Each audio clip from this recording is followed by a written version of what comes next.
télévision Futurs Médias mbokk yi ci ànd ak ñun ñu ngi leen di nuyu ñu ngi am mbégte bu yaatu dellu si ak yéen ci seen spécial débat Faram Facce nag mbokk yi xam ngeen ni àllarba lañ leen koy amal bu guddi gi jotee ñu am ci mbégte bu yaatu nag tey di ci recevoir ki nga xam ni nekkoon na fi jëwriñ ci gouvernement bu nga xam ni Macky Sall moo ko jiite nekkoon na itam maire ci Ndar muy Cheikh Bamba Dièye tey ji muy wéy ba tey di doon secrétaire général bu FSDBJ.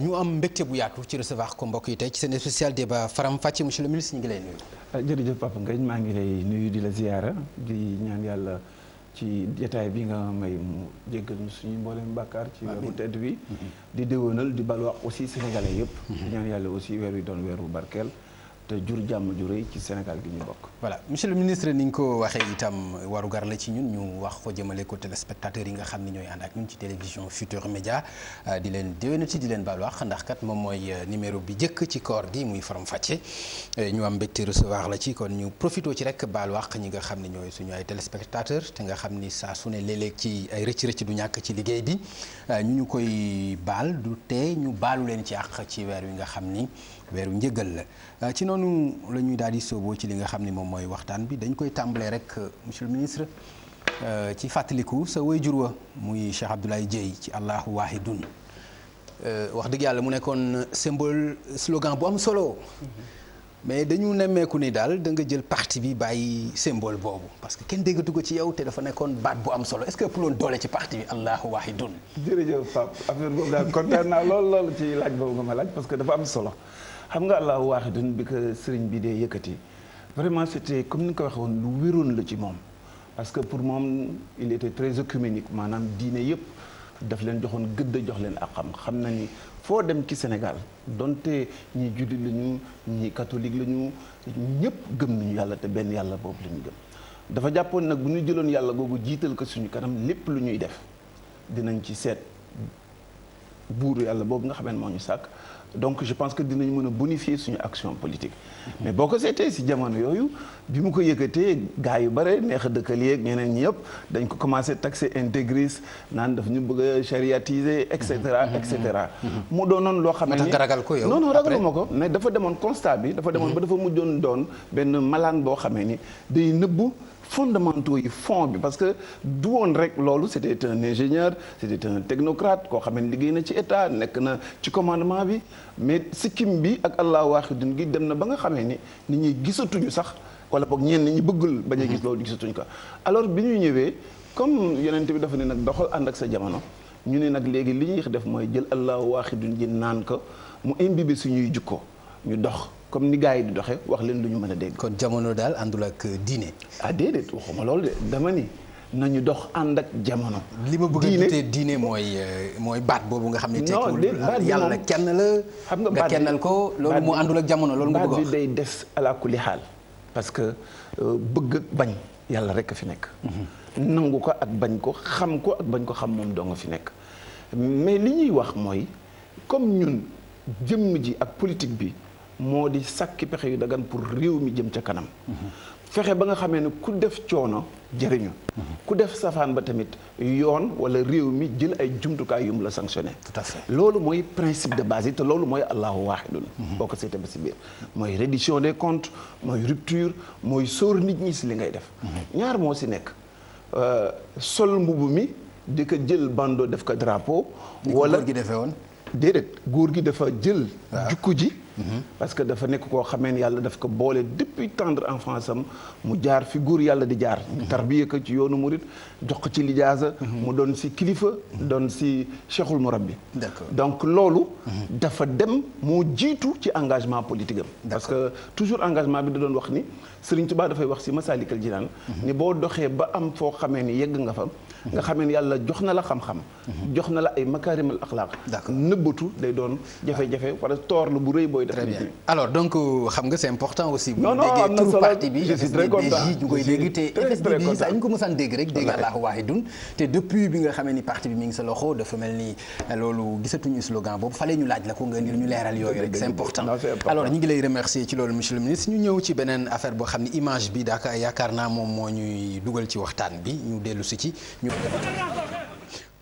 monsieur le ministre gis nga image yooyu nga xam ni la régie fàttali nañu ko ban fàttaliku ko ci am.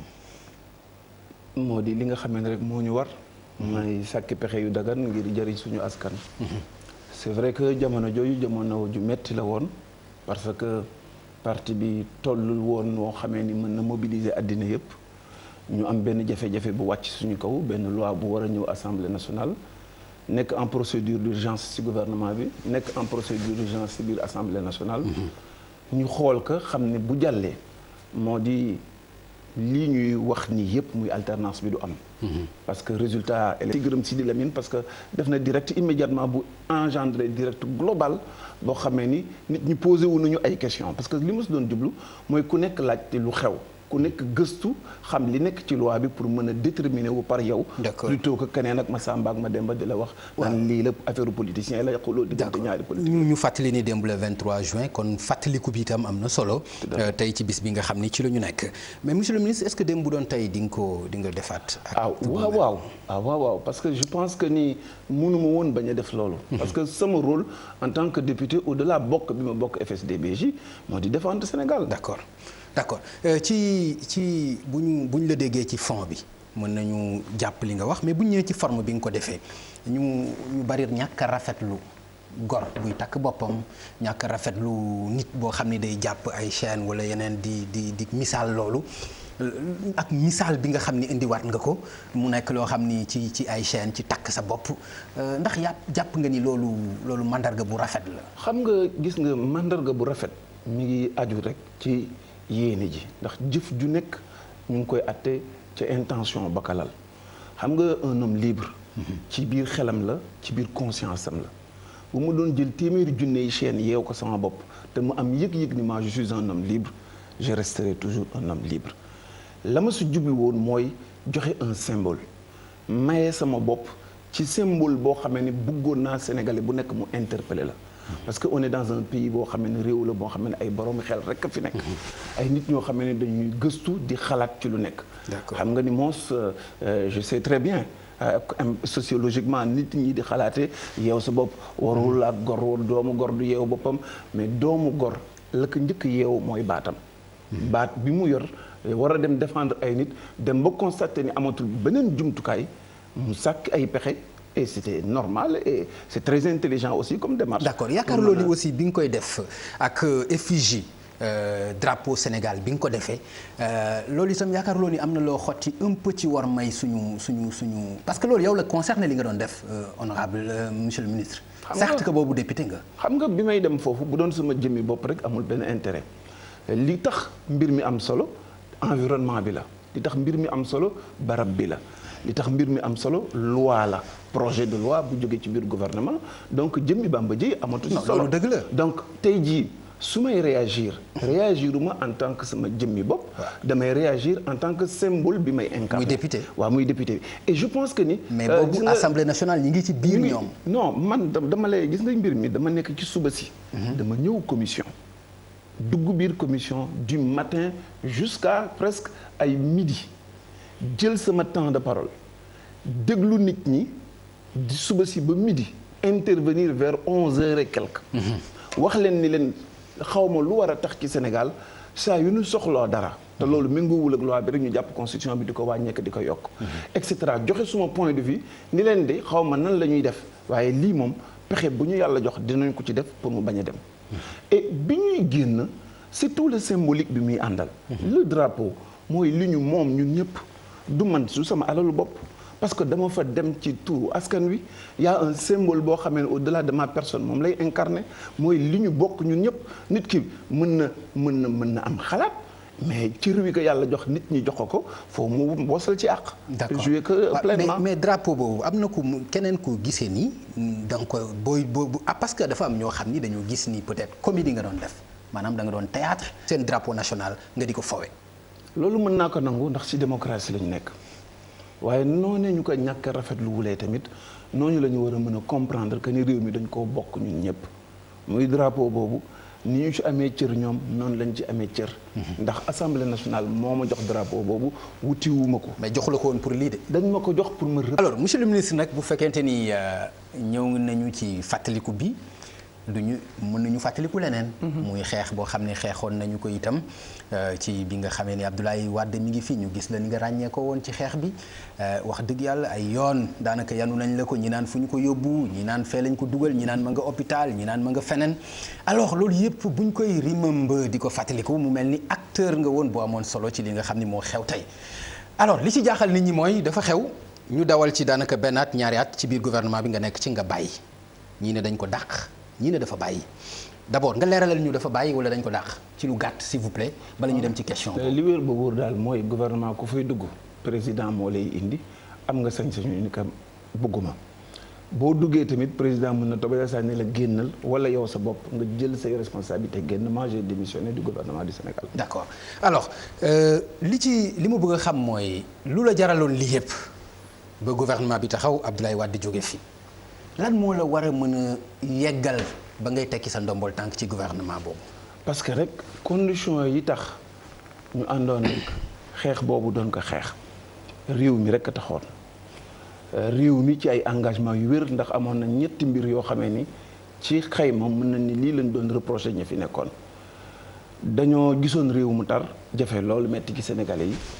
ñaareel ba ñu yaakaaroon am soupçon yu wér ni dañoo bëgg a imposer dictat ci ni nga xam ne noonu la ñuy tànne réew mi ñetteel ba ñu gis ni suñu constitution dayoo bi ñu ko waroon joxuñu ko ñu daal di ñun ñëpp du man kot ay société civile bi parti politique bi ñëpp jógandoo ñu àndandoo li ñuy ñulug ñun ñëpp te ñulug ñu ba fi tey mooy rek sutura réew mi teraangay réew mi avancement réew mi tout à fait loolu it moo tax bi ñu woowee ni ay waleen ñu dem ci liggéey jàpp naa ni warugar la teraanga la te ñu ngi si sant président de la république ci loolu ñu wuy ji ko fekk ka jàpp ci liggéey boobu liggéey nag dafa am ay charte tout à fait booy ànd ak nit da ngay ànd ak moom ci confiance yaakaar ni moom tamit am na si yow confiance nga ànd ak moom ci kóolute yaakaar ni am na si yow kóolute bis bu ngeen demee ba nga xamee ni kenn si yéen ñaar jàpp na ni lien de pacte de loyauté boobu dog na je pense que ni ku nekk war na mën a jël responsabilité monsieur le ministre bu fekkoon daf la dàq bu ma la laajee mën nga mën ni laaj ko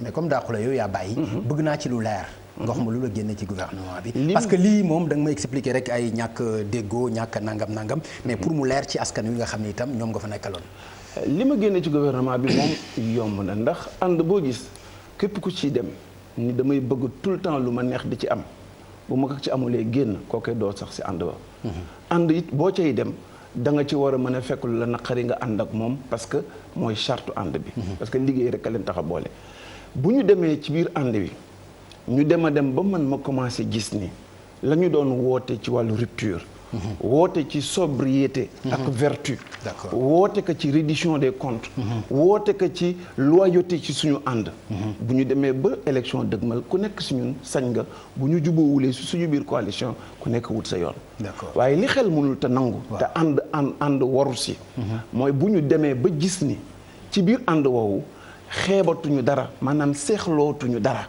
ndax seexlootuñu transhumance bi bu ñu demee ba nga xamee ni ki ñu jël ni que yow kaay ñu ànd pour ñu ànd ci confiance nga mën a fekk ay transhumant nga mën a fekk ñoo xamee ne bu rupture bi demee na mu waroon dem war nañ leen laaj ba bu mu leer nañ ñii nga këf leen woo leen ni leen kaay leen ngeen jàppale ma bu ngeen ma jàppale wulee ñu gañe ma ca barab bale yemul ci loolu man ma am sama liste nga am sa liste wala sa goro am sa liste xanaa bu ñu ci yemee bu nekk ku nekk war naa mën a yem sa liste bu ma demee man. monsieur le ministre man am naa mbetteel ci li nga. non waaw mais dëgg ma bàyyi ma yeggale après mais doo ma wax ni ma loolu lu personnel la aussi. maanaam mairie Ndar moo war a tax nga génn ci gouvernement bi wax loolu. laisse-moi terminer. allez-y laisse-moi terminer parce que gis nga même ci nuyoo sax nit mën na ci bàyyi nit.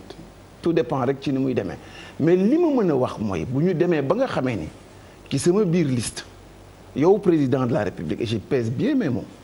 di nga woo nit ci guddi ci Ndakaaro mu jóge Ndar ñu signé tey kon tey jii alliance waa ji ñu pare mu génn fa ca Ndar dem Ndakaaro yeewu suba ni mes ni mëng keneen jaar noonu keneen jaar noonu. wóor na la ni président Macky Sall moo ko woo téléphone. xam nga rus naa man taxaw di wax loo xamee ni teguma ko ci lu wér.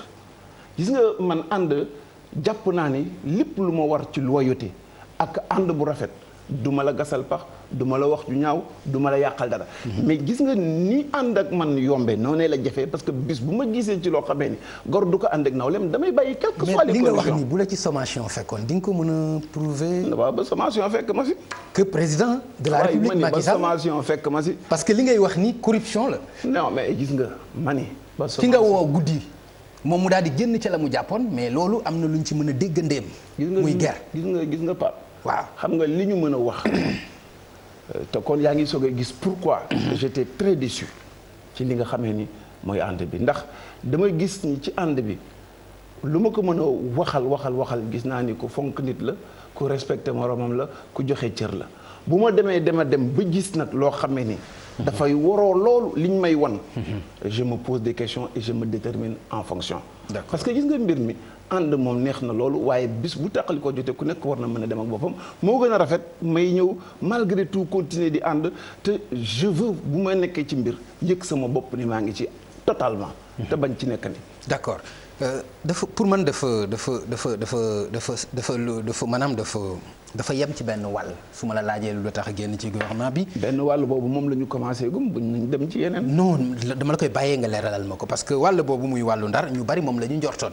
man ñu bari dañu njortoon ni peut-être problème mu liste yi ak élection ndar yi ak ni situation bi demee moo tax Cheikh Bamba Dièye génn ci gouvernement bi loolu nit ñi njortoon ñu bari dañu jàpp ni non loolu warul mën a tax. parce que gouvernement aussi daanaka romb na ndar ci koo xam ne nee na bëgg na liggéeyal réewam alors bëggoon naa nga wax ma ak lan moo war a mën a tax au-delà de ça nga génn ci gouvernement bi. xam nga dañoo wax léegi wàllu rupture ñu ne rupture moo di fekk la ñu doon jooy démb mu metti woon loolu ñu fexe ba lii di ñëw bees ñu indi lu wuuteeg loolu ñu ne reddition des comptes. maanaam lu waay géré woon ci réew mi. ñoom te traque sax askan wi lañu tax wax ñoom sax traque lañu. waaw xam nga au-delà de reddition boobu moo gën a foorati sax. traque des biens mal acquis. waaw au-delà de reddition au-delà traque de lañu wax tout. ñu teg ci loolu. te li baat yi dafa am solo ndax ki koy jëkkati moo ko inventé boppam bi mu ko génnee lañ koy soogay dégg. mu wëlbati ni dafa bëgg une gestion sobre et vertueuse. teg si ni dafa bëgg la patrie. maanaam réew mi ak li ëmb réew mi ak intérêt yi réew mi ñu jiital ko walis intérêt yi parti te kaddu gu nekk moo yeew borom. et je pense que ni bu ñu gëstoo reyante bi ak coono gi ñuy daj keroog bi ñuy xeex pour 23 21 juin 22 juin 23 juin je pense que ni ak lañu ci fekk yëpp ak fukki sénégalais ak juróomi si ñàkk seen bakkan. je pense que ni loolu doon na pour man ay engagement yoo xamee ni moo jiitu lépp. tey jii bu ñuy def bilan bi ñun ñëpp gis nañu ni traque des biens mal acquis boobu xaw na demee ni si génn jëmm rek la yemagum. ñaareel ba gis nañu ni it ni képp koo xamee ni fàqi nga fi nga nekk daw wuti leen mu mel na ni boo fa génnee da ngay dal di weex tàll. ñu daan li ñu doon njëkk reproché doon ko métti bu baax a baax ci jamono jale moo doon transhumance te transhumance moom ñaari mbir la benn bi dafa di koo xamee ni tàmm na lu neex bëgg lu yomb mooy mbiram mënut a sore nguur fu nguur nekk dina créer condition yu mu ànd ak moom beneen bi mooy ki nga xamee ni toje na réew mi toje na alalu réew mi sàcc na xaalis bu bare di wut fu mu rëcce ku ko may porox ndoll mu dugg mu jàll et je pense que ni fondamentaux ak li ñu jëndee alternance bi coono yu ñuy jaay pour am alternance moo ñu imposer yeew ñu man ak samay moroom y compris le président de la République ñu bañ a mu ñu moytu ba faw d'accord di tomber ci travers yu njëkk yi monsieur le ministre dégg naa bu baax li nga wax mais ku la dégg dafay mel ni ba bi nga xamee ni laalaguñu ndar ak élection locale yi loolu naqariwu la yaa ngi ne patt ci biir gouvernement bi aussi kenn déggu la nga wax lu jëm ci loolu certes solidarité bu amee itam yaakaar naa ni liberté am na. si loolu laa la bëgg nag indil nag wax joo xam ne dama bëgg a clarifier ko ci Sénégalais yi gis nga gouvernement dafa di am solo loolu ndax réew dañ ko xaaj ci ñaari wàll ñii féete pouvoir di ko jëfe di ko liggéey pour le compte des Sénégalais ñii nekk ci opposition bi nekk en alerte di veiller pour réew mi ñoom gouvernement man xawma fan ban Sénégal la ñu jëm su fekkente ni dañuy xëy suba ministre de l'économie et des finances attaqué ministre de l'habitat ni ko xaalis bi ñu la dugalee nangam waroo ko fa woon def nangam defee ko ci rajo bi ñu yeewu beneen suba ministre de la défense attaqué ministre de l'intérieur ni ko lii ak lii waroo woon a intervenir nii waroo gis nga réew moom bu ñu ko defee ñetti fan ku nekk dina jël bagaasam daw gouvernement dafa soxla stabilité. gouvernement dafa am solo ndax mooy li gën a rëy lu ñu yor. d'accord gis nga boo nanguwulee gis nga àndu gouvernement àndu cere ak soow la boole naan wala boole tuur. su fekkente ni ci biir ànd woowu yéen a ngi mën a waxante.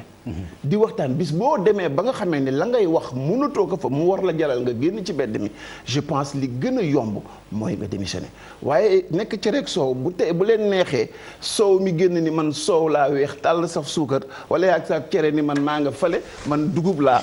loolu aussi ay tappale la. d'accord waaw monsieur le ministre bi ngay démissionné déggandewoo ni sax président pare woon na pour dàq la amul loo ci déggoon ci loolu. non. man ku ma gisoon xamoon na ni ak ci biir gouvernement bi ni tournure événement yi demoon ak su may nit yi ma jege yépp xamoon na ni quel que soit ici élection yi dama naroon génn ci gouvernement bi. da nga naroon génn wala dañ la naroon génn. dama naroon génn personnellement. da nga naroon démissionné. dama naroon démissionné ci gouvernement bi. mais loolu yépp mooy ni élection yi doxee woon ca Ndar. non moo nekkoon problème xam nga ànd processus la rek dafa mel na ndab lu ngeen di yor. liggéeyu nguur gi comme ni ma la doon wax ñun ñëpp bu ñu fi nekkee Sénégal rek ñu ñor. moom moo ñu tax ñuy jóg ku nekk da ngay ñëw ak sa ndab. ñu ciy def di ci def ba mu fees. d'accord bis ba muy fees nag yàllaa ko xam. d'accord ak na nga koy apprécier. c'est-à-dire ku la dégg mooy génn taxaw nii ci opposition bi pour égaler sa ambition. Oui parce que normalement comme sénégalais la te yàlla mi ngi may gudd fan ak wér je pense que war naa continuer di def suma liggéey. sa ambition. Oui. évidemment muy nekk président de la République ci réew mi. ci la bokk. d'accord kon leeroon na ni da ngay génn ci gouvernement bi ku la dégg mooy pare nga pour génn ni nga xam ni kon noonu la ko Idrissa Seck defee xëy na jombul. ak ñi nga xam ne mais de toutes les manières xaw ma ñeneen nu ñu ko defee mais je savais que pour man c'était jotoon na moment boo xam ne mënatuma si woon nekk ma génn. d'accord mais dafa mel ni itam bu ñu desee Ndar ak élection yooyu amuloo benn problème personnel ak ki nga xam ni mooy maire bi tey di Mansour Faye. non parce que xam nga yenn boo bëggee dugal. parce que boo demee ba di ko dugal ci mooy goro affaire maanaam affaire ndono ak yooyu dem ba yooyu yëpp nga tudd ko ci wax ko ci lan moo ci. waaw mais parce que loolu aussi mooy li am. te it yal na ma yàlla musal si di am problème personnel wala di noonu parce que yenn yi gëma di yàlla la. parce que de toutes les manières man tolluma fu may ñàkke bay am. et je pense que ni aussi ëpp ma cër ci réew mi. te duma mën kot doomu Sénégal. il faut que man tamit ma sérieux un tout petit peu su fekkente noonu laa xam am na loo xamee ni ci ndof la bokk sax. mais nag bu ñuulee nañ ñu ñuul na. bu weexee ñu ne weex mooy lan maanaam bu fekkente ni dañoo doon benn jëmm y'a 3 ans de ça ñu ko doon soupçonné bi ko xarab ngir benn doomam je pense que ni bu ñu dee rupture mu jaar sa fa mu war a jaare malgré le fait que ni man sama bopp maa leen njëkk a reconnaître ni citoyen bu mu mën a doon nga weex nga ñuul ngay bokk président wa ngay tànte président aussi am nga droit am nga obligation concourir su lu nekk mais boo gisee réew ñu toll ci ay jamono ba si ak saa nit ñi commencé tey xel ci affaire bi c'est parce que simplement dafa am ay précédents yu ci xew. mais monsieur le ministre nag man je en tant que gentleman en tant que aussi ku fair play ci élection yaakaaroon naa ni propos yi waroon nga ko teg ci suuf parce que élection yi dafa nekk élection yoo xam ne yu leer la dañu dem ci élection ngeen dem ci ay urne mu gagné la ñu compté mu jeex mais loolu rafetul woon nga félicité ko après wax ji jeex. mais xundu jeex mais Pape je pense que ni xëy na da nga jotul histoire bi ci plénitude dem yëpp benn. plénitude bi am na solo mais résultat bi. waaw non xam nga plénitude bi yëpp mooy indi résultat beeg lépp ci biir. mooy benn moo di moom ak waa Ndar ak waa Sénégal yëpp ñoo teewe ci seeni écran wu télévision bi ma koy félicité dama ko woo ci téléphone ci guddi gi après félicité ko. c'est biir ki tamit bi ñuy def passation de service ma génnaat ci kanamu télévision yi. sargal ko félicité ko wan ka ni ko ñun de ñu ngi nekk ci disposition wu li nga xam ne mooy liggéey bi ñu bokk ñun ñëpp et je pense que ni gis nga li gën a am solo ci doomu aadama mooy dafa war a mën a doylu ndax nit ku mu mën a doon wala sax dina ko nee na saaku deful lu gën pepp. doylu lan nga bëgg a wax. doylu moo di lan moo di à chaque jour suffit sa peine li la yàlla defal bu la doyulee ça veut dire que yaa ngi dugg ci loo xam moom wala yow.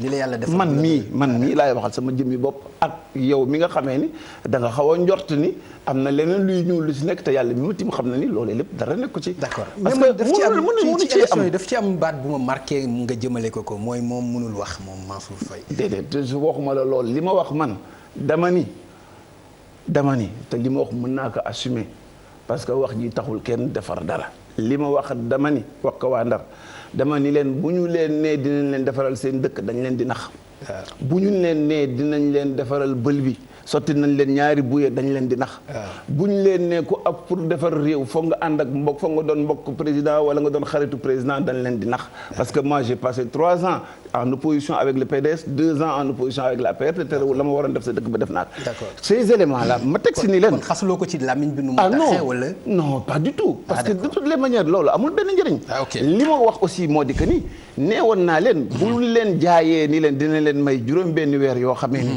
dootu leen fayati taxe si marché yi dañ leen di nax bu ñu leen waxee yéen waa jàkka yi dañ leen di bàyyi dootu leen fay courant dootu leen fay ndox dañ leen di nax et loolu aussi on est en compétition électorale et quand on est bu ñu nekkee ci joŋante électorale et nit ñi war nañu mën a free gentleman te nangu ku nekk demeek say fenn sans pour autant kenn gàllankoor kenn ci dara waaw mais après nag bi yooyu yëpp amee muy génn bi élection yi da nga mel ni ku dem sa roq waaw da nga dugg woon xalwa waaw damaa dugg xalwa mooy li nekk lu diir bu yàgg diir xalwa bu yàgg parce que xam nga li may bañ mooy lu mel nii moom laa doon soupçonné nit ku nekk defe ni boo jógee rek tëb taxaw ñu ne kat lii moo tax muy def lii. ok ku dugg xalwa am na loo gis. waaw dama jël temps.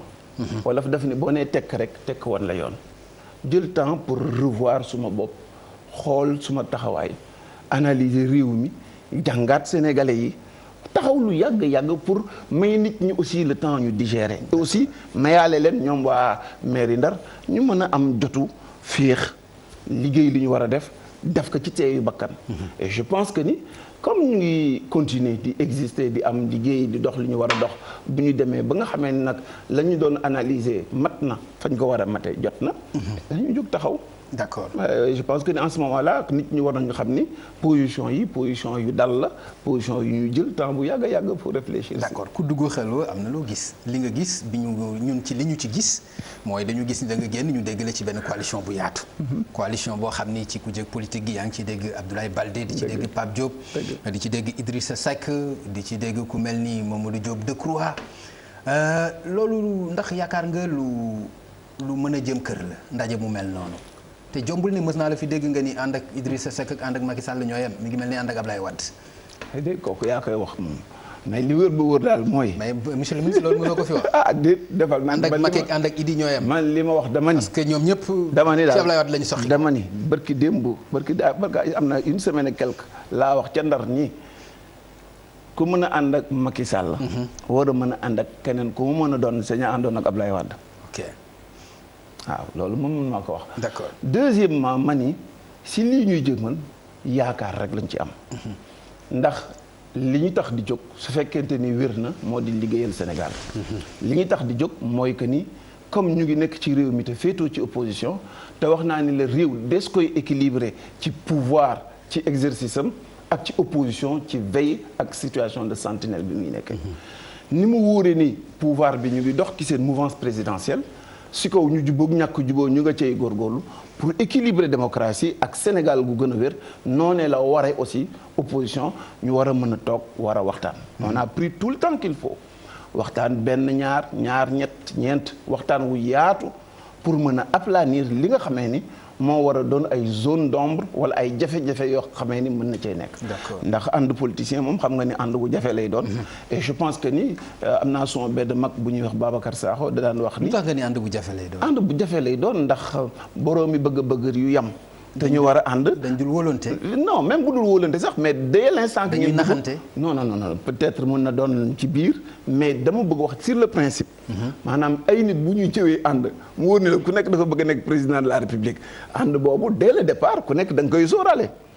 donc deuxièmement mais toujours li ma la doon wax léegi suma mag boobu Babacar Sakho da doon wax ni dañoo yàkkamti moo tax ñuy dox nànk.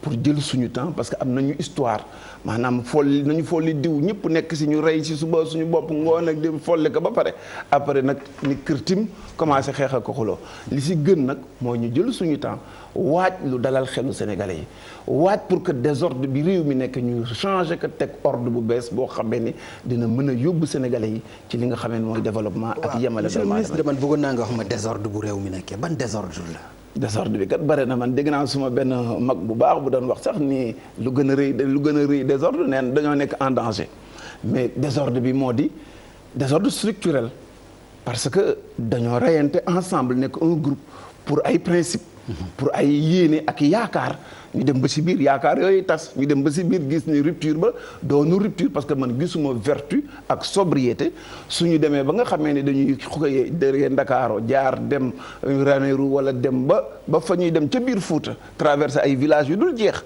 yoo xam ne ñii ñàkk nañu ndox bay bëgg a jeex ñii ñàkk nañu courant ñu xëy suba ci benn ngoon yàq fa 100 millions dellu si waat man gisuma lu ciy sobriété gisuma lu ciy vertu bu ñu demee aussi ci ay activité ak situation yoo xamee ni. day waroo lool mais yow xam nga ni loolu ci animation parti politique la. waaw mais animation parti mais ñun ñëpp xam nañu ni ñuy animer parti animation parti politique ci la bokk aussi. mais il y a deux choses qui sont différentes man waxuma animation parti politique. lan nga wax j'ai parlé de dépense. waaw mais mooy meeting rek. non je suis désolé et beaucoup désolé te man ak sénégalais yu bare on est désolé yow mii sax xam naa ni ci biir c'est vrai que ne rôle bi nga yore moo xaw a créer distance bi mais principe la ñuy wax. parce que gis nga ci tàmbali bi léegi dañu wax ni kii wax tey di kilifa réew mi moo njëkk a wax ni dafa bëgg une gestion sobre et vertueuse et je pense que ni kàddu googu dañ ko koy toppee de. d'accord ci jamono bu mu mën a doon bu weesoo lii nga wax ni te man ma jàppee ko animation parti leneen lan nga mën a wax lu dindi kàddoom yooyu mu waxoon moom président. ah yow gisoo li ñuy wax ci transhumance bi li ñuy wax ci traque des biens mal acquis ak li ñuy wax ci soupçon yi nga xamee ni commencé na di nuru leneen jëm ci wàllu processus électoral. ak datu référendum bi nga xam ne moo ñu war a yóbbu 2017 wala 2019. d'accord boole kaak surtout confusion bi nga xamee ne tey ji am nañ ko parce que boo gisee lu mel ne ministère de l'intérieur mooy këru ndey ji réew. këru sénégalais yëpp. bu ñuy dem mooy arbitre mooy organisateur matériel u élection. tout à fait bu ñu demee ba moom mu mën a jaawale buntu kër yi seet kër goo xamee ni dafa beige marron. comme ni ñuy jëlee busu Sénégal yi peinture ko te man ba ma nekkee Ndar dama am fukki bus yoo xam ne ni coopération ma ko jox peinture wu ma ko si couleur FSD/BJ dama ko peinture si couleur Saint-Louis et symbole yooyu dafa di ay rupture yu ñu manqué yoo xam ne ni il faut que Sénégalais yi teg ci seen loxo. rax si dolli it dañoo ànd ñun ñëpp ñu teg ay principe ay la yëwoon mu am gis-gis bu rafet di ko yoonu yokkute woote ci Sénégalais yi fekk ko si. tout à fait. mu wëlbatiku SNDS ñëw muy benn stratégie boo xamee national de développement économique bu ministère de l'économie génne ñu boole jaxase defar indi ay experts internationaux génne muy plan émergent. d'accord muy gis-gis boo xamee ni ci wàllu lecture théorie économique ak théorie du développement dafa jaar yoon. d'accord mais li nga xamee ni mooy fondamentaux yi te rupture bi manqué foofu. mooy au-delà de la théorie. du développement bi muy incarné man li ma si gis mooy une stratégie électoraliste parce que stratégie électoraliste li tax mu dangereux ci réew mooy ay pexe la rek yooyu lal. ci tuuru développement datu référendum bi ñor la yow. datu référendum bi daf ma war a ñor man war a ñor sénégalais citoyen lambda bi war a ñor parti politique gu opposition yi war a ñor parti politique gu biir pouvoir bi. parce que dafa di benn clé de voûte du système bi parce que gis nga ay nit. li ñu daawoon di xeex si jamono yole ba léegi tey la waalo gën a ay parce que bu ñu daawoon di wax compétition mooy ñiy compétir dañuy yem tey jii lan moo xew benn data ngi boo xamee ne genn jëmm moo ko xam. moom kot mën na xaar ba jamono ba mu waajee boppam ba pare. ni gars yi mi ngi nii ou 2017 ou 2019 loolu du équilibré ci compétition électorale. d'accord mais monsieur le ministre bu ma la déggee ci ni nga defee sa ni nga xoolee li nga xam ni moom mooy gouvernement bi gisoo leen ci sobriété bi nga xam ni moom la ñu defoon moom la ñu doon bàkkoo mais lan ngay wax nag ci croissance bi nga xam ni mi ngi jëm kanam. léegi mu jege daanaka ñaari chiffres ci jéego yu am solo yu ñu ci def lan ngay wax aussi ci li nga xam ni moom mooy projet yu am solo yi nga xam ne yaa ngi koy gis Diamniadio yaa ngi koy gis fii nga xam ni moo nekkoon ci pompier bi daanaka démarré nañu ko mu nekk ay tours yu am solo lan ngay wax aussi ci li nga xam ni mooy askan wi amoon ay jafe-jafe ci wàllu xaalis wala dara ni ñu leen di dimbalee wàllu paj mi itam jéego yi nga xam ni def nañ ko ci mais loolu dégguma nga wax ci aussi te loolu jàpp naa ni lu am solo la lu am solo la lu am solo la mais Pape man dama am ñaari at ak genn wàll yoo xamee ni train yii ngay wax nii moom laa doon bàkkoo moom laa doon wane parce que moo doon suma cër ma amoon ci fulla it di ko wax ba sénégalais yépp dégg ko tey jii àndatuma ak ñoom j'ai démissionné du gouvernement. doo ko gis je ne suis plus. non laisse-moi terminer. bàyyi ma yeggale yow yaa ni du ma ko gis dama ni génn naa gouvernement bi bokkatuma Benno Bokk Yaakaar je suis dans l'opposition je suis donc tey jii maa ngi ci rôle sentinelle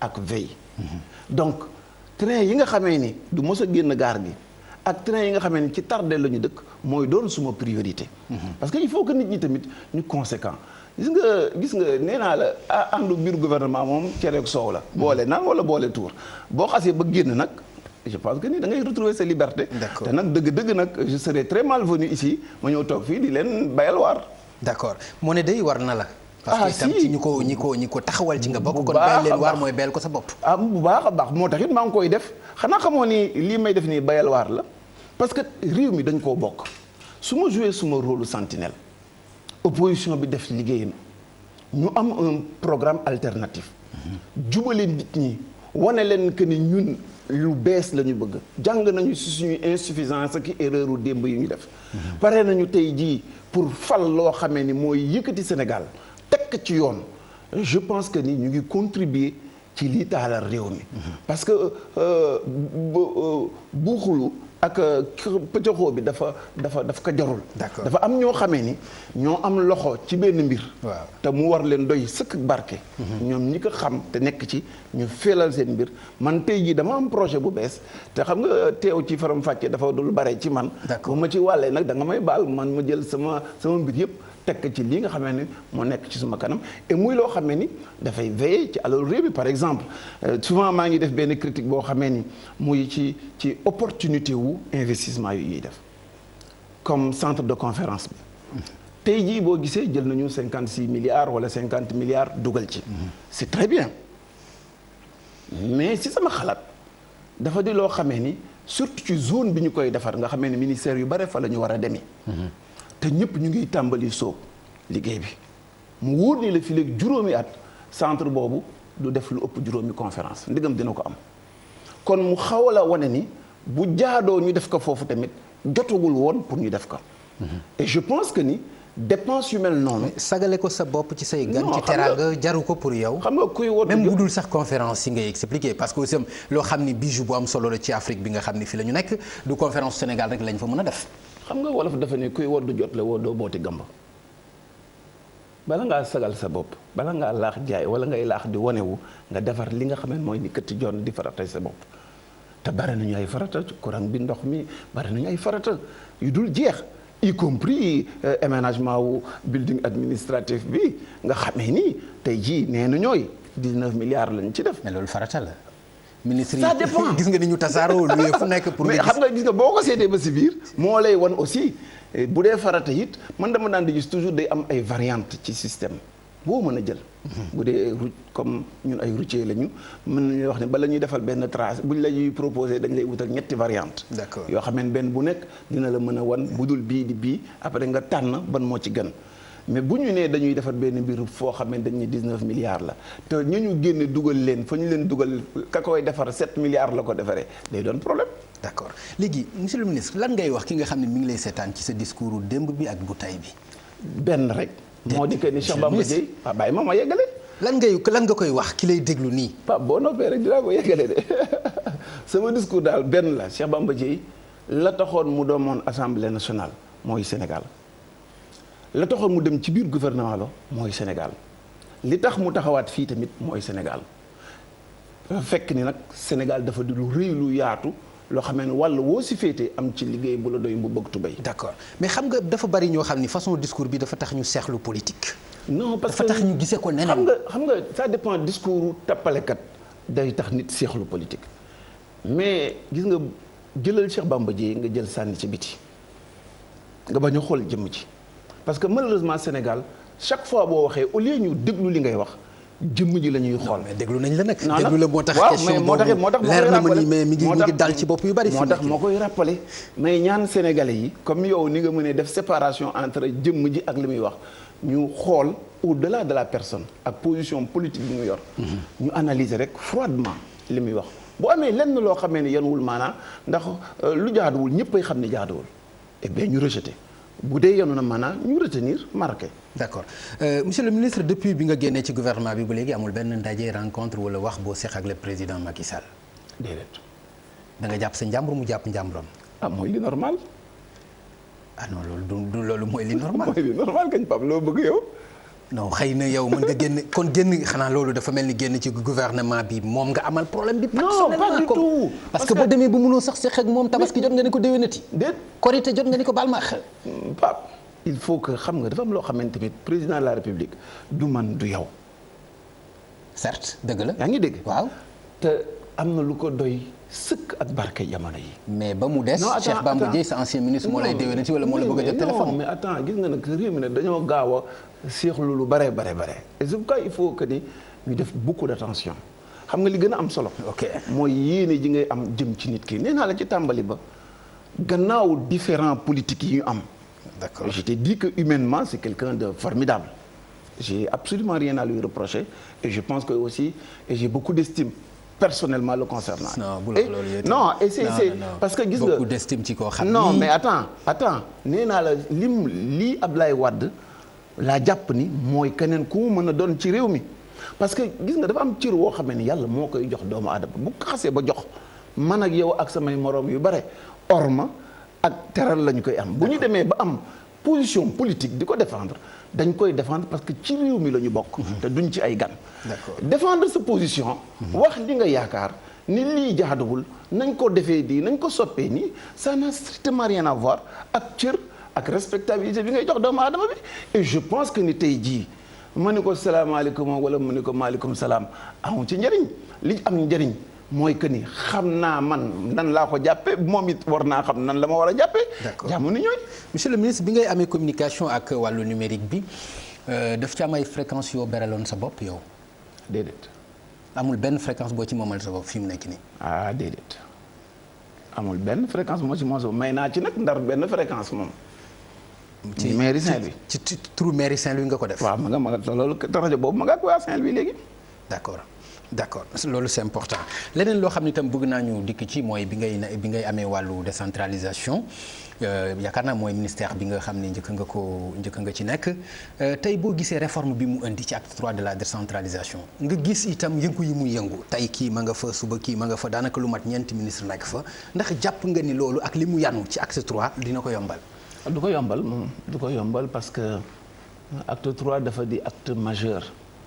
maanaam mooy territorialisation des politiques publiques fekk nit ñi fu ñu dëkk defar dëkkuwaay yi defar det mber bi defar gox yi ak gox-goxaat yi harmoniser leen du point de vue territorial def découpage administratif boo xam ne dina génne ay collectivités locales yu mënal seen bopp jox sañ-sañ ña nga xamee ne moom la nit ñi am kóolute ci ñoom pour ñu mën a doxal wóolu leen jël ay compétences yoo xam ne état daf ko ngan ko mu diis ci moom loolu mu transféré ko jàppale collectivités locales yi harmoniser li nga xamee ni mooy aménagement du territoire pour mën a may boppam air pour respirer toppatoo grand enjeu économique ak politique yi nga xam ne moom la war def nag mais aussi collectivités locales yi ñu mën a am liberté évidemment tey jii instabilité ci boppu ministère yu mel noonu du arranger kenn déjà boo demee ki ngay sos mu dem ba commencé miin ba muy taxaw bu jógee dem kenn dañuy wax continuité la mais évidemment continuité moom lu wér la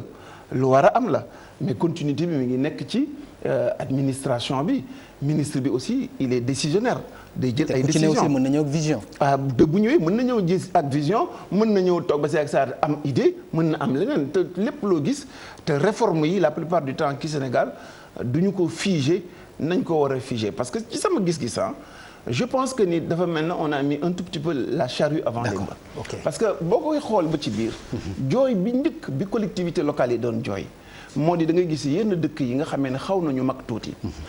ay communauté rurale fatt leen. ba nga xamee ne amatuñu benn possibilité pour développer.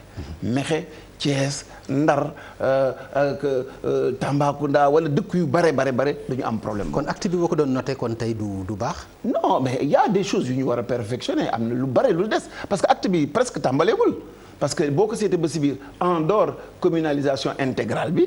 gisuma leneen loo xamee ni topp na ci parce que ba léegi nit ñaa ngi xaar transfert de compétences yi nit ñaa ngi xaar transfert de jumtukaay yi te dëgg nag joxe bopp rocci lamine taxul woon ñuy def li ñuy naan acte 3. D'accord. Et sur ce problème là mu doon ay problème yu rëy ndax tey ji boo nee damay wàññi diw taftale ka moroomam mu doon presque deuxième guerre mondiale. Tout à fait. Et je pense que ni yooyu aussi courage politique daf ci am. D'accord.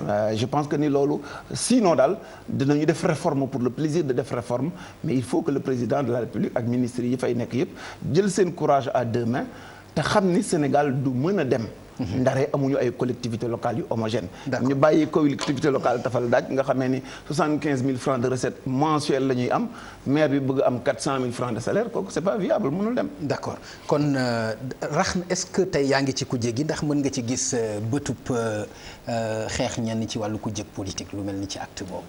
waaw bon xam nga saa yoo tegee politique surtout ci wàllu collectivité locale nga xamee ne ay politique rek ka ŋànk. ku nekk di nga si gis ni. politique yi ngi ci te effectivement politique yi ngi ci bu wér boo xamee ni apparemment dafa mel na ni ñu bëggee ci réforme bi et loolu je pense que ni sax erreur d'appréciation la ci état. gis nga problème fekk ñu ngi koy agglutiner di ko dajale ci benn barab day yokk solution moom day jafe. tout à fait tey jii bu état muusoon.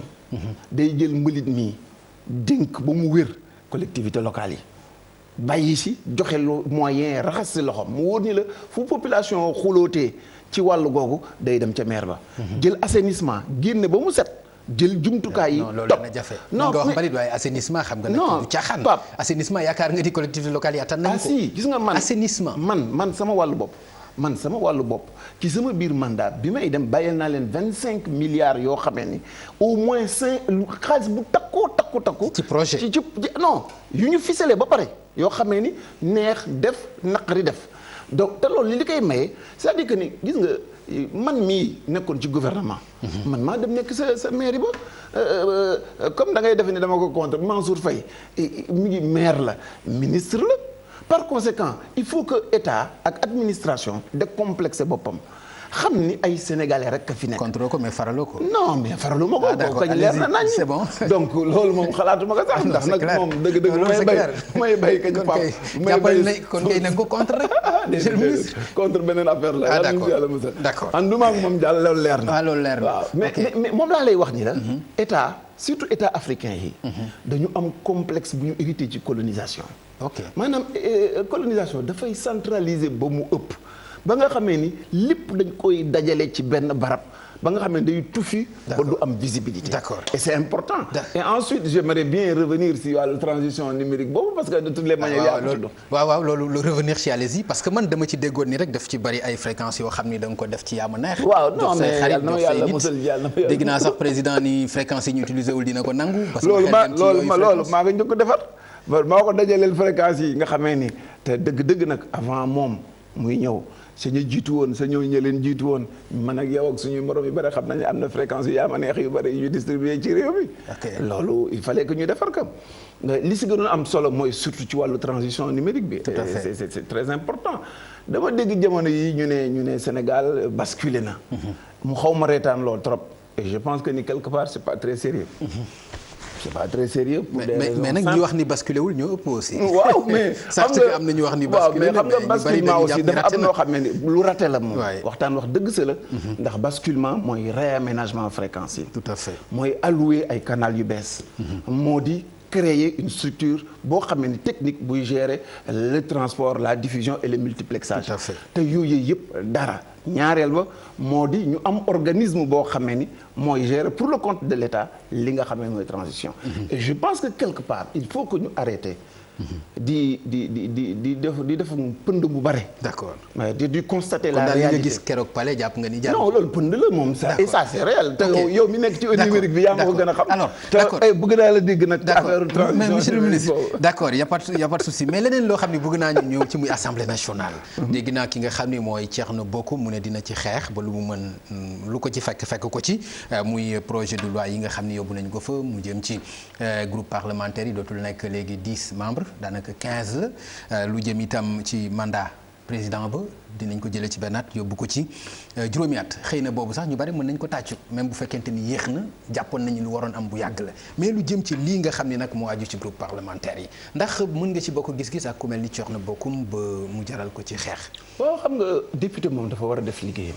boo nekkee assemblée nationale ngeen nekk fa di ay groupe yu bare. di ay députés yu jógee ci ay parti yu bare wala ay coalition je pense que ni au-delà appartenance politique bi ngeen di am da ngeen am obligation pour liggéeyal Sénégal.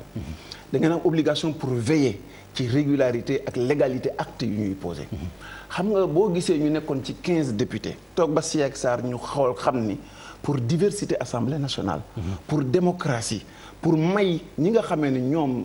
askan wi dañ leen jox seen baat yu nekk fa loolu moo taxoon ñu demee ba forest mën a am député waaw ñu wàññi ko ñu wàññi ko pour que diversité bi parce que du amul benn nuisance ci biir mbir mi et loolu je pense que ni recul démocratique la su fekkente ni commencé nañu tiit parce que lépp loo gis ci Sénégal rek amoon na fi booy seet ca saa yoo gisee pouvoir mu dem ba commencé di gësam ci biir assemblée nationale rek xamal ni seen xel dalatul na mu daawoon di daleen parce que normalement un pouvoir politique bu amee une majorité à l'Assemblée nationale si li ñu war a tiit mooy benn opposition baa ngi organisé wu li ñu war a tiit mooy maye woon nañu amoon nañu juróom-ñaari at toog ba mu neex leen maye si ñaari at xëy na ba ñuy mayee ñaari at juróom moo ci desoon waaye léegi at bis bu jot at yi day wàññeeku bu ñu demee ba rendre compte que ni léegi si juróom yooyu léegi ñaar doo nga ci des xel day commencé te soo ko nattee par rapport ak attente sénégalais yi ci jafe-jafe réew mi ci tartar yi ñi nekkee ci courant bi ci jamono yi ñu nekk nga xamee ni indice la boo xamee ni day wane ni que bu ñuy wax émergence comme li nga doon wax léegi naan croissance beeg nangam sangam loolu mooy limite objective pour wane ni ak le plan Sénégal émergent aussi non attends boo gisee réew mu toll ci niveau boo xamee ni production énergétique am ak demande énergétique am dafa tangent ba nga xamee ne bu benn centrale paane wala mu am benn problème ci réseau de transport am day daal di xuy xamet gi day daal di mel na lam tasar kooku mënu la wax ni condition émergence am na foofu il faut que ñu wax parce que économie dafa am ay règles yu leer nañ li leen lajjuloo ci wàllu googu mooy événement yi nga xam ne moom la sénégalais yi di dund ci jamono ji évidemment ce n'est pas une situation boo xamee ne Macky daf ko fi fekk daf ko créé daf ko fi fekk depuis des années parce que suñu réseau de transport depuis ci jéego yu am solo non def na ci jéego yu am solo xam nga gis nga parce que ku gis ni courant daan coupé ak ni muy coupé nga xam non gis nga loolu mooy li nga xamee ni mooy li am gis nga problème bi moom laa lay wax ni la dafa fekk ni fa ñu tolloon démb ak bërki démb dafa xóot boo xamee ni il faut absolument suul ko dana jafe loolu te il faut que comme ni ma la wax naan kuy woon du jot la wax seen décharge la ñun ñëpp xam nga classe politique du Sénégal gii boo seetee juróom fukki at ak juróom yi ñun ñëpp a lajjandoo li ñu lajj mooy kenn si ñun gannaaw wax ju bare génneegu fi tegu ko fi ci bopp Sénégal lu war a tax ñu naan xalaat émergence wala développement d'accord te loolu humilité boobu il faut que ñu am que parce que jusqu'à présent on a été beaucoup plus héritier wu colonisation que certainement une certaine forme appropriation wu suñu réew xam ni Côte d'Ivoire dem na suñu yeneen réew yi dem na contrairement ak li nga doon wax léegi booy seet la croissance du Sénégal dans la région ñoo jël ndadd wala avant ndadd mais même boo jëlee ndadd te def nga ay jéego ci kanam itam loolu am na solo ni la alhamdulilah moo gën nga arrière on peut mieux faire d'accord et yàlla na sax te yàlla na yàgg parce que man ak yow ak suñu ay morom yu bare donte ñu ngi critiquer amuñu benn intérêt ci réew mi nekk ci jafe-jafe tout à fait parce que dañ koy yëg te dañ koy dund te vraiment mënuñoo engagé wu pour Sénégal jëm ci kanam ba pare nag nekk léegi bu ñu dellusee ci seen coalition bi ni nga ma ko waxee coalition boo xam ne ku ne yaa ngi may bët sa morom di ko may nopp ku nekk bëgg a sampum dëndëm yaa ko wax ndax loolu bu ca kóolute ñàkkee ndax dina mën a jur lu ragalal lu tiital gouvernement yow artiste nga yow xam nga artiste nga mais li tax ci gouvernement di tiit mooy addition gis nga dañuy wax naan ajamaatu rahma mbooloo yërmande la parce que ay nit bu ñu doxee dajaloo te ñëpp Sénégal yëpp war nañ leen nangul lu ñu leen mën a reprocher am nañu expérience même bu ñuy yeeronte am nañu expérience état am nañu expérience su réew mi xam nañu réew mi même bu ñuy tibbantee tànk déedéet tibbantewuñu tànk parce que lii ñuy def nii dafa feeñagul non xam nga nee naa la yaakaar xam nga dama la tudd ni la lii ñuy sumb nii yaakaar bu rëy lañ ci am te nag nit ki nag dafa war a dox ci ñaari mbir bay na xawf war a jaa da ngay am yaakaar ragal mooy tax nga prévenir sa bopp ci lépp loo xam ne mën na leen yàqal espoir mooy tax ngay góorgóorlu ci lépp loo xamee ni mën na leen defaral tey li ñu soxal ñun mooy Sénégal gii nga xamee ni mooy suñu bos te mu am jafe-jafe ñu féete ci wàllu opposition ñu dox daje dox waxtaan. d'accord analyser taxaw. d'accord fu dajale suñuy doole dajale suñuy xalaat. dindi suñuy dëkk yi ñuy am si suñuy biir teg de côté. daal di ñëw ci kanamu Sénégalais yi nag. d'accord ni leen nag pare nañu. pour dindi leen désordre bi fi nekk. indi leen ordre bu bees boo xam ne ñëpp dinañ si gis seen bopp. d'accord ordre boobu da ngeen wax ni pour ñu egg ci Daouda Diallo Abdoulaye Daouda Diallo du nekk ministre de l'intérieur loolu bokk na ci li nga xam ni mooy li ngeen njëkk a teg ci acte lu ñu mën a jàpp lu concret la jëm ci élection yi dafa am benn indice boo xamee ni dafa di indice boo xamee ni buy troubler xelu doomu aadama yi. parce que gis nga ñun dañu am procès dañu am Sénégal dafa am jaar ci élection. su ma gàttalee dem naa la depuis 92. muy le code consensuel. si la Abdou Diouf ak mbooleem parti politique yi di rayante pour que processus électoral bi ñu génn ci lépp loo xamee ni esprit partisan la. parce que bu fekkente ni da nga mën a jël instrument bi nga xamee ni moo war a joxe li mu tudd fondation wu système électoral bi. nga mën a ci fondement yi. taxas jëmale boor je pense que ni yow kenn disqualifié wala yaa disqualifié sa bopp. mooy yan fait. moo di bu ñu mënee dem ba gis ci benn kër parti ñu ne kat ñu nga fay def ay carte électeur ak i nangam sangam wala di leen jàppale pour ñu wut ay carte d'identité je pense que ni te kër yëpp di benn. te Sénégal di benn ça pose problème. mais aussi ñëpp war a am carte d'identité. non ñëpp war a am carte d'identité ci nuñ ko gën a mën a yombalee loolu kenn gisu ci lu doy waar. aussi xam nga non bu fekkee noonu la. mais na fekk ñëpp yem ci ndax bu dul woon dégg ko si ndéy kon mënoon na dem te kenn du ko fekkee. mais am carte d'identité yor carte d'identité dafa tax nga woteel ma Samba wala ma dem non mais xam nga dafa am principe xam nga élection processus. dafa mel ni yéen a tiit mais ñun tiituñu. non du tiit xam nga gis nga foog dafa war xam nga xoddiku bala ngaa lakkale te dañoo yàgg def politique. du jaagee ni dañoo am ni lii fraude dafay am parce que bu naree am fulla ak fayda guñ ko ci taxawee mi ngi fi ñàkku fi mais li ñu am te ñu bokk mooy suñu réew comme dañ koo bokk bu ñu gisee ay mbir yoo xam ne bu demee dafay daal di indi fitna dañuy lancer alerte. ok ay alerte yooyu nag kenn waru koo négliger. dañ ko war a jox doole ak kattan bi nga xam ne war na ko am. bërki Dembo Ndiaye dañu génn ci benn réaménagement mu am lu ñu soppi ci gouvernement bi du sax lu bari ndax kenn génnul xëy na ñu dugg la ñu gis bi nga ko déggee dafay dellu rek ci li nga wax ni ñoom dañu taxawul wala. non d'abord damay njëkk nangul président ay prérogatives am. maanaam moom gouvernement bi. parce que bu ëllëgee moom la ñuy laaj. tout à fait am na droit ak devoir chaque fois bu demee ba gis si loo xam ne neexu ko ci mbir mi. mu indi soppar ñi bu bees. moo xam day dàq ma sàmba daxal min wala mu déplacer ay nit. tout à fait day mel ne équipe de football rek bu ngeen doxee benn match ba si yàgg saar benn 10 bi doxul wala arrière bi doxul da nga koy dindi. boo ngeen doxaatee benn match nga dindiwaat mais boo yàggee di dindi nag dinañ dem ba si ak saa ñu ne waaw mais est-ce que du suñu problème coach. dëgg la defe naa ni nag suñu sàgganee trop war nañoo toll si laaj suñu problème ndax si joueurs yi la wala ci coach bi. mais loolu yow lañ koy laaj parce que coach na la. li ma lay mën a wax lañ koy laaj parce que coach na la. li ma lay wax daal mooy. moom day nit ku yiw la. d'accord nit ku am sago la. compétence bi. nit ku fonk doomu aadama la. coaching bi est-ce que. waaye ci li nga xamee ni mooy njëbur ak met gi muy laaj. waaw y a mieux à faire encore. d'accord loolu leer na nañu alors ci laaj boo mujj rek parce que waxtu bi jeex na lu jëm ci ñi nga xam ne ñooy waa mbootaayu xeet yi surtout groupe de travail bi ñu defee seen résolution gis nañu ne Karim Wade nañ ko tëjee jaarul yoon dégg naa ci invité journal bi Mamadou Ibra Kane ak Alioune Tine ne li nga xam ni moom la groupe de travail bi wax dañ ko war a appliquer.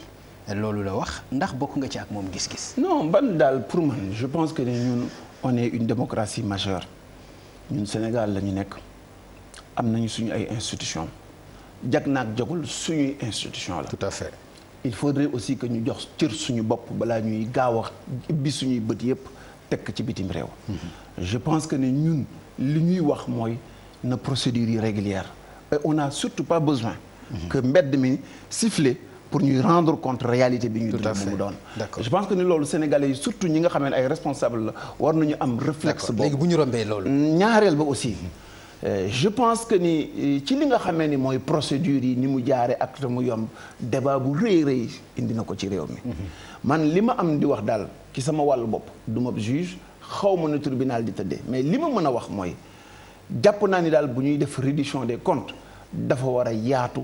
te tar te doon loo xamee ni dafa ñëw ci doomu aadama yépp mu bañ a taxas jëmale boor. et je pense que ni su fekkente ni des faits avérés yu wér ni procédures yi jaarul yoon ñu ñuy yor di ñu àtte te nekk ni ñoom moom seen bopp te bis bu nekk ñu koy proclamer même su fekkente ni gis nañu yenn saa yi gouvernement bi ci cour des comptes yu demee noonu ñuy am ay attitudes irresponsables yoo xamee ni jaaduwul ci réew mi. je pense que ni ñooñu di wax ni ñooñuy àtte te bis bu nekk bu ñu leen dékkee micro ñu ne ñu moom seen bopp la ñu nañu xool seen aqulaay taala kenn du leen jàngal droit. D'accord. Alors si les choses se sont passées de manière anormale ils ont les possibilités de corriger. D'accord. Monsieur le ministre ñu ngi lay gërëm bu baax dellu di la baal wax. bëggoon naa nag sànni ci benn kàddu bu ndaw avec plaisir plaisir vraiment je pense que ni mooy profiter baalu la ak ci loolu. Tout à fait. Parce que évoqué wuñu ko mais ça me tient à cœur. J'aurais voulu keroog bi suñu gars yi di dem di nemmeeku ji waa Cité Tabago. mu dem taxaw ànd ak ñoom. Tout à fait. parce que je pense que ni le vrai problème. ci biir état bi la. parce que nit la constitution moo jox l'état l'obligation. mu défendre nit ñi ak alal yi ñu am. Tout à fait. bu nit ki amee alalam. nga gis que mu dugg ci suuf su dul suufam mu def fondation waxoo ko dara. mu tabaxi brique waxoo ko dara mu def lento waxoo ko dara mu étage waxoo ko dara. nga xëy suba ñëw raajate lépp loolu moom xawma kan waaye état bi moom moo tooñ ba tëdd sa naaj ba d'autant plus que ni. critères ak conditions yi mu war a demee ko mais sanction yi nga ci gis est-ce que jàpp nga ni doy na. doyul xam nga le mal jëlee fa directeur urbanisme ñu bari daanaka ñu jëlee le mal est plus profond que cela xam nga Pape mal bi fan la nekk. ak directeur régional bu impôt domaine ñëpp dem nañ suuf ci réew mi. dafa am ay délinquants à col blanc yoo xamee ni. seen spécialité moo di fekk lu ñu moomul. fekk ñi nga xamee ni dañuy tucci ba am seen tuut ñu xëlamloo leen jaay leen suuf soo xamee ni moomuñu ko tas seen yaakaar bu état ximmi koo ñëw tas leen il faut que l'état jël responsabilité am. D'accord. suñu vérifier dans le fond et dans la forme parce que dooru aéroport waruñoo xaar ba tey jii duñu wax naan sécurité aéroportuaire. xamoon nañ ni démb la sécurité de l'aéroport était mise en jeu et tey jii war nañu mën a gën a dem ci biir parce que TFANC yaa ngi xam na ni état renseignement la. waaw li leen yitteel moom ci seconde yi nañ ko xam. waaw non mais kon nag tey jii nag nañu jàppale nit ñi. d'accord te maa ngi mastawu loolu ñi nga xamee ni. ñoom dañ fa yàq nañ fa seen. waaw loolu moom mënul woon ñàkk te ñu ngi la ciy remercier bu baax ci ni nga ko abordé kon ñu ngi lay gërëm di la sant bu baax Cheikh Bamba Dièye ñu koy gërëm ci wuy si bi xam ngeen ni ci jamonoy koor la ñu nekk nit ñi ci waxtu bi wax dëgg yàlla am nañu yitte noppalu kon bu fekkente ni wuy si nañu naam télévision Futur Média tax na waaye askan wi tam tax na ci jokkoo ak ñoom ci ñu dégg ko gis ko loolu ñu ngi koy rafetlu bu baax di la ci gërëm di la sant di la jox daje incha allah xam naa jombul ci yeneen jotaay bu ci yàlla andee kon mbokk yi mu nekkoon seen spécial débat Faram Facce ak la télévision Futur Média di gërëm la régie ak ki nga xam ni mooy Vieux Diouf di gërëm Babacar Fall itam ci ni mu coordonné lii di émission bi di leen wax ni émission bi di ngeen ko mën a suivre at ci gfm.sn